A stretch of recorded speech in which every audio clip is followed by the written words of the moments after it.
আমরা যারা এসব হামলা চালিয়েছে আমরা তাদের ছবি দেখেছি পত্রিকায়, তারা ধারালো অস্ত্র ছিল, কারো কারো হাতে লাঠিসোঁটা ছিল, তাদের পরিচয় পর্যন্ত পাওয়া গেছে।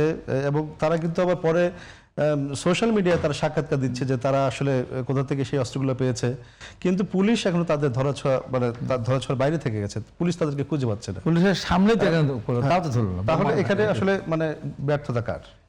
এখানে ব্যর্থতা হয় কি, এখানে কারোই ব্যর্থতা না, ব্যর্থতা আমাদের কপালের, আমাদের তকদিরের এবং আমাদের অভ্যাসের, আমাদের চরিত্রের। যেমন ধরুন আসলে পুলিশের উপর যে ট্রমাটা যাচ্ছে শেখ হাসিনার পতনের পর থেকে আজ অবধি, এই ট্রমাটা কিন্তু কমছে না। এখন এই কালকেও দেখলাম 11 জন এসপি ডিআইজি পদমর্যাদার কর্মকর্তা এদেরকে জাস্ট 25 বছর চাকরি হয়েছে, এই তাদের বিরুদ্ধে কোনো অভিযোগ নাই, মানে তারা কোনো ডেডিকেটেড আওয়ামী লীগের লোক ছিল এরকম কেউ না, তাদেরকে বাদ দিয়ে দেওয়া হয়েছে।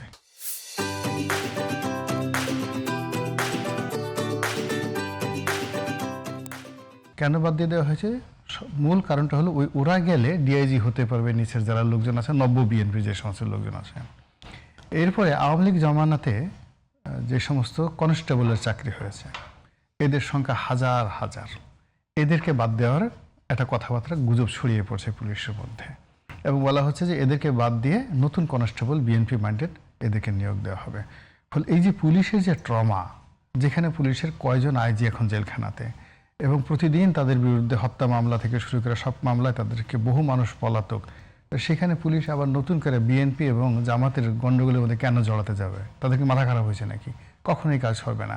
যদি ইউনূস সাহেবের শুরু থেকে এই পর্যন্ত এই বাহিনীটিকে মানবিক দিক থেকে হ্যান্ডেল করা হতো এবং এখানে পুলিশ হত্যাকাণ্ডের যে মামলাগুলো হয়েছে সেই মামলাগুলো যদি গ্রহণ করা হতো এবং যারা সত্যিকার অর্থে অপরাধী পুলিশের মধ্যে তাদেরকে ন্যায় বিচার করা হতো, কিন্তু সেটা না করে কেবলই মাত্র এখন আপনি দেখেন 17 বছর 18 বছর যেই অফিসারগুলো পুলিশের যাদেরকে ট্যাগ দেওয়া হয়েছিল এগুলো বিএনপির, তো তারা এখন সামনে চলে আসছে, অনেকে রিটায়ার্ড ছিল তাদেরকে আবার নিয়োগ দেওয়া হয়েছে।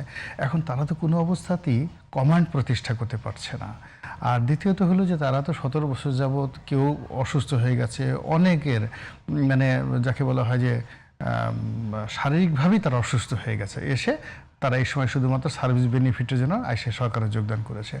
ফলে তারা এই সরকারকে ওরকমভাবে কমান্ড করবে বেনজিরের মতো, হারুনের মতো, বিপ্লবের মতো, মেহেদির মতো, ঠিক ওই রকম একজন কর্মকর্তা, মানে এই যে গত 2 মাসে যে পুলিশ কর্মকর্তাদেরকে দেওয়া হয়েছে। এখন আপনি যদি ধরেন ওয়ান্স আপন এ টাইম দেওয়ার হয়েছে লায়ন, ওয়ান্স আপন এ টাইম দেওয়ার হয়েছে টাইগার। একটা সময় আপনার যখন যৌবন ছিল তখন আপনি টাইগার ছিলেন। এখন হারুনের যে বয়স সেই বয়সে কোহিনূর ছিল, সেই বয়সে খান সাইদ ছিল, সেই বয়সে আকবর ছিল, তারপরে পাঠান ছিল, একবার আর একজন ছিল যে অবস্থা। কিন্তু এখন তো তাদের সবারই বয়স, এখন সেই কোহিনূরকে কিন্তু আবার ফিরে আসতে আনছে, কিন্তু কোহিনূরের তো বয়স হয়ে গেছে, প্রথমত তার বয়স হয়ে গেছে, তিনি তার শরীর কেমন আছে আমি জানি না।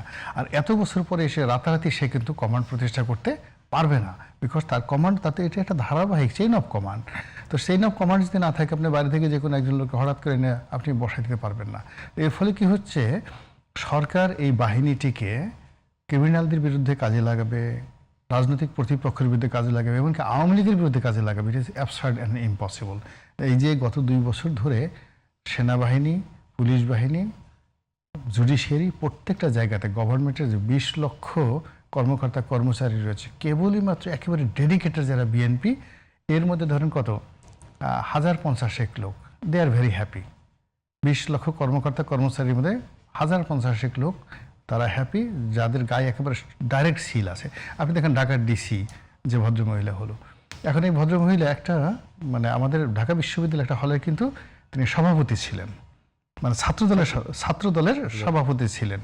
তো থাকার পর চট্টগ্রামে তিনি ডিসি ছিলেন এবং অত্যন্ত সুন্দরভাবে অনেস্টলি সে কিন্তু যাকে বলা হয় দায়িত্ব পালন করে আসছে।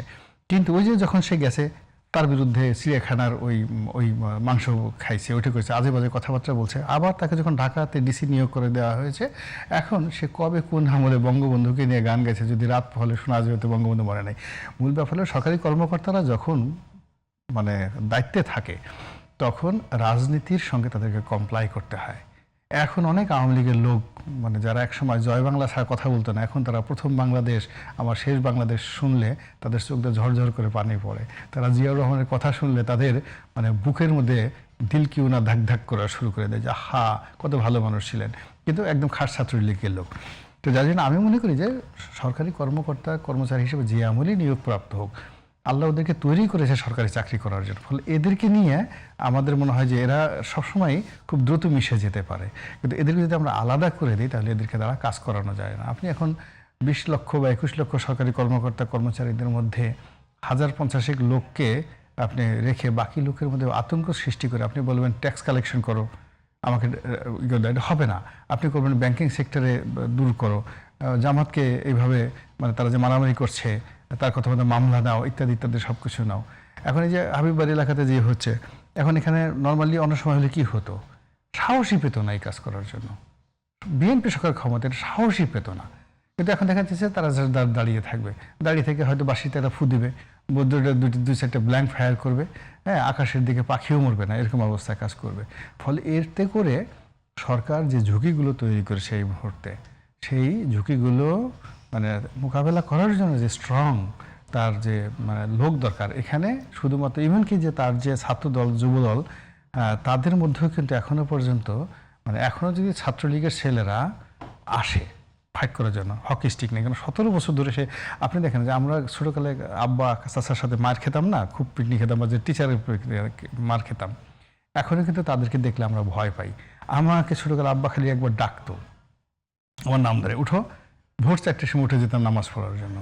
এখনও বুড়া হয়ে গেছি কিন্তু ওই কানের কাছে খালি ওই নামটা বাজে, আব্বা তো মারা গেছেন কিন্তু নামটা বাজে। তো 17 বছর ছাত্রলীগ হকি স্টিক দিয়ে পিটাইছে আপনাকে, আর আপনি শুধু দৌড়েই পালাইছেন।